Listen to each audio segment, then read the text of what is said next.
that I think knew a lot about animals, and they probably had a degree in that stuff, and then they did a learning show with real life animals. In some of them were fake, but real life animals, and basically you were just learning about the animals. They had a lemur, which was really cool because my dad worked with lemurs at Duke when he was a prof and working on his PhD there.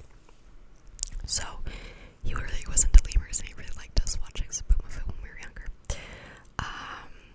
The next one that I watched when I was a kid, which is not very child friendly at all, was Grey's Anatomy. Grey's Anatomy. Grey's Anatomy. People shit on Grey's Anatomy all the time, and I will take it. I will take the shit because I know why they're shitting on it, but it will always have a soft spot in my heart. I love Ellen Pompeo, or oh my god, this is bad.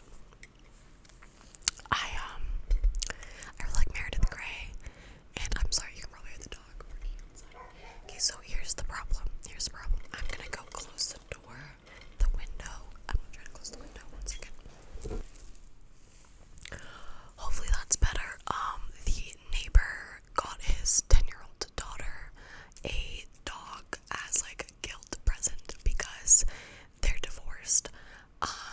So he got her a dog because she really wanted a puppy, and she's the cutest thing on planet Earth, and I would have gotten her a puppy too. But he doesn't like animals, doesn't know how to take care of them, and she's only with him 50% of the time. So the other 50% of the time, he just basically leaves the pug, and it's a puppy, it's like a 1-year-old pug puppy. He just leaves the pug in the backyard. He just leaves the pug in the backyard all day, and he's lonely clearly, and he just barks and barks and barks. And I try to hang out with him sometimes, but they didn't train him at all, so he like bites and jumps on you and like attacks you. He's a pug, he's a tiny little pug, so it doesn't really matter, but he's not fun to play with. I just feel bad. I want to play with him, but I don't like playing with him because he bites me. Anyways, I closed the windows. So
season.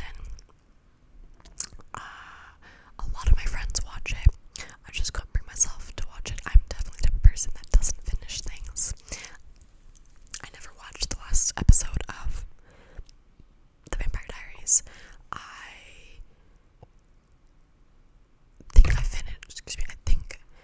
I never finished Pretty Little Liars. I never finished Grey's Anatomy. I finished H2O. No, so I never finished Supernatural. I never finished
Adventures used to go on, and I don't know, I just vibed with Jimmy. Jimmy was a whole ass vibe. Speaking of Jimmy Tatro, who's here for Jimmy Tatro? I'm here for Jimmy Tatro. Jimmy Neutron. Bro, Jimmy Neutron was just like, it was what a dude needed at the time. And dude, I'm a dude. But it was just what a dude needed at the time. And I really didn't have the opportunity to express my masculine energy as much when I was younger. And Jimmy Neutron was that for me. So as I'm wearing eyeliner and well fucking no. What the fuck is masculine energy? Like, okay, you know what? We're not even getting into that. We can do a whole PhD on that topic. So the TV shows that I like now, or at least in the past 2 years, I'm gonna wanna say, yeah, the past 2 years are The Umbrella Academy. You can probably hear the house moving and all the wind outside, probably, I don't know. So The Umbrella Academy is about children who then turned into adults with superpowers, and how they were basically raised in a boarding house type thing with Mr. Hargreaves, this eccentric billionaire who raised these children. And it's basically about them trying to save the world. It's quirky, it's funny, it's cute, it's cool, it's got action, it's got gore, it's really funny. And if you watched Misfits, well, I should probably put him on my list, but if you watched Misfits, the dude, what could he do? I forget what he could do, but one of the guys from Misfits is in the Umbrella Academy, and he's so funny. He is so funny. Also, Elliot Page is in the Umbrella Academy, and they're switching his character to a man, which is so cool.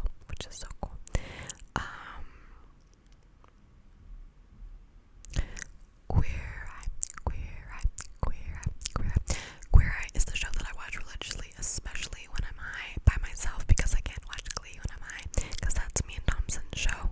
But Queer Eye is just the show I watch when I want to feel good, because it is feel good. Like, everything about it is just fluff and cute and helping people, and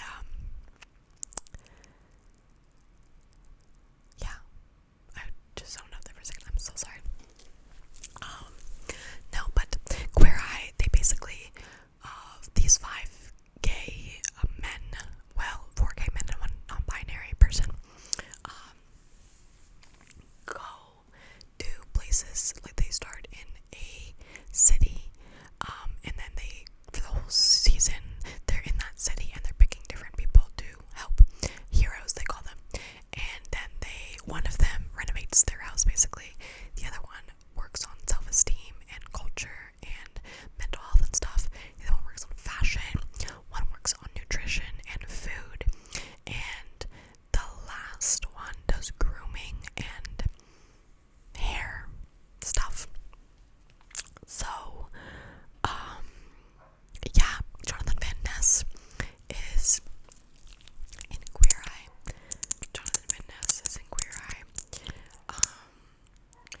And Karama Brown, and Dan France, and a couple too, Anthony and Bobby. Yeah, so another one that I loved watching, and I even watched the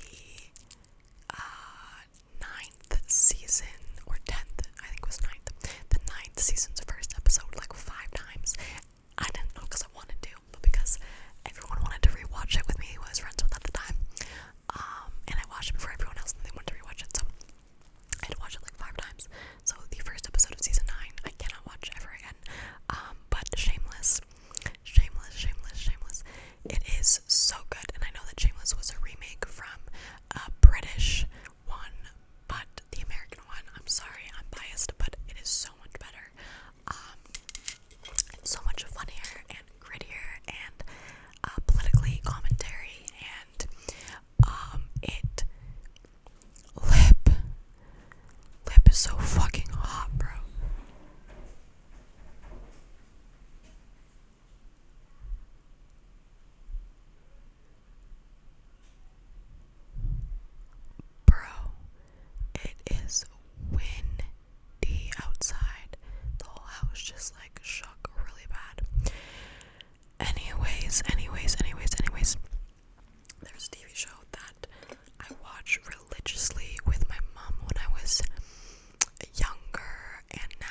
watch This Is Us. It will put you in your feels. My mom and I bawl every single week when we watch it. And then there's a TV show that I got into with my dad. And it's Breaking Bad.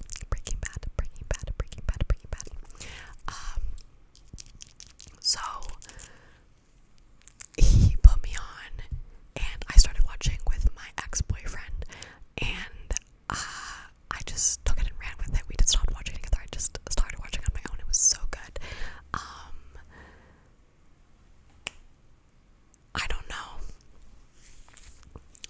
It was just really good. This wind. So Breaking Bad, you probably know what it is, and you probably heard about it, or you've probably seen it, but it's the one before Better Call Saul, and it is about Walter White, and he is a science teacher who gets cancer and needs to afford chemotherapy and leave his family with money, so he becomes he starts cooking meth. Yeah. And you start to see him turn a little bit more evil as the seasons go on. Aaron Paul and Bryan Cranston are the main characters in that. Brooklyn Nine-Nine. Brooklyn Nine-Nine is another really good feel-good TV show. I can't always watch it, and sometimes I've already seen the episodes and I don't know if I can rewatch it, but it's very much something that I watch for fluff, and it keeps me happy and lighthearted. So I can't always watch it because I'm not always happy and lighthearted, but it definitely was a good time when I was watching it. I remember enjoying watching it a lot. If you don't know what Brooklyn Nine-Nine is, it's with Andy Samberg, and it's basically about the workers in a precinct in New York, and it's a comedy. It's really funny. So the next one, which is not a comedy, it ain't funny, it's gory, it's sad, it's scary, it's a lot of things, and I will not finish it. I cannot bring myself to finish it, but the impact that it had on me for the one season that I watched, even though it low-key traumatized me and I had to stop watching it because it made me physically anxious thinking about it and watching it, so I had to stop around mental health. But Peaky Blinders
was in Vampire Diaries.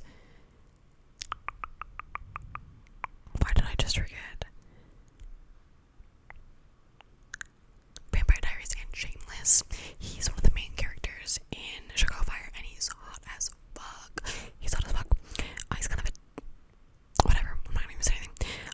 No. So I watched Chicago Fire. I had to stop at some point because I only got a certain amount of seasons on Netflix, and they were running out of episodes. I was running out of episodes, and I didn't want to finish it, so I stopped. But Chicago Fire was a really good feel-good show that I watched for a while. It made me feel good, like I just said. And I don't know. I really liked Chicago Fire. Life in Pieces. Life in Pieces. Life in Pieces. Life in Pieces is basically three generations of a family, so the grandparents, the parents, and the children. And every episode is split off into 4 themes, and there's 4 different words in the episode. The title is 4 different words, and the episode has to do with those words. And the 4 different words go with the 4 different storylines for the 4 different families. So the grandparents have a storyline, and then 1, 2, 3 of the kids all have storylines, because I think there's 3 kids, and then all those 3 kids have families or partners. So there's 4 different storylines that happen throughout, and they all like come together at the end, which is cute. It's very much feel good. It's very much funny. You can watch it with your family if you wanted to. But Life in Pieces is really good. So I have some trash TV. This is the only reality TV I think on here. Teen Mom 2. Teen Mom 2 is so fucking good, and the only reasons I'm watching is because of Janelle Evans. Jace's mom. She is wild, bro. She's wild. I honestly just love watching it because I'm like, what the fuck? These women are putting up with what? Just seeing the boyfriends they had and who got them pregnant, and how none of them stayed with the baby daddies, and navigating them. It's after every single episode of Teen Mom, it literally pans to teen pregnancy is 100% preventable, blah blah blah blah. So in my opinion, I think Teen Mom 2 is literally just an advertisement for safe sex and abstinence. Just kidding, that's not the only reality TV. The other okay, my dad got me coffee, thank God. Jersey Shore Family Reunion. Jersey Shore Family Reunion is horrible but great, but horrible but great. The way that they treat each other and people, and the things that MTV get them to do for views is quite disgusting. But when I just want some trash, it's where it's at. And then the last TV show that I have. So honestly, because this I'm seeing now is 45 minutes, I'm just gonna do TV shows, and then I'm gonna do a different one for movies. But Parks and Rec, you can show me any episode, any season, I will love it. It's my boyfriend's favorite TV show is The Office. It's The Office, but for me, Parks and Rec is so good. I think it's funnier than The Office. I'm sorry. Don't kill me. I think it's funnier than The Office, and the only reason I think it's funnier than The Office is because I hate cringe.